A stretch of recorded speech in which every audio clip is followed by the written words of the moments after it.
काय मिळालं तुला एवढा आटापिटा करून? सॅटिस्फॅक्शन. जे आवडतं ते करायचं. तुला असं नाही वाटत आहे का या सॅटिस्फॅक्शनच्या नादामध्ये तू लाईफच्या रेसमध्ये मागे पडतेस म्हणून? It's okay. तुला असंही कधीच रेसमध्ये पळायचं नव्हतं आणि तूच ठरवलं होतं ना प्रवाहाच्या विरुद्ध जायचं वगैरे. पण मग आपण या मटेरियलिस्टिक जगातच जगतो ना. मग तेच नसेल तर काय उपयोग तुझ्या या सॅटिस्फॅक्शनचा? जेव्हा माझ्या डेथबेडवर असेल ना तेव्हा विचार करेन की वेळ काढला नाही, आयुष्य जगले. आणि तुला जे हवंय ते कधी मिळालंच नव्हतं. It's okay.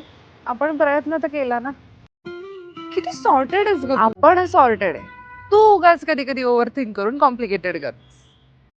पण इनडायरेक्टली ते होतच ना की हे ते सगळं कंपॅरिझन, सगळं कॉम्पिटिशन. मान्य, ते होणारच. तुझी कॉम्पिटिशन ही कायम तुझ्या ओल्ड व्हर्जन सोबतच होती ना. आणि तू आत्ता मागं बघशील तर तुला काय किती पुढे आली आहेस, इव्हॉल्व झाली आहेस. आणि I am always there for you. I believe in you. Thank you. You're welcome.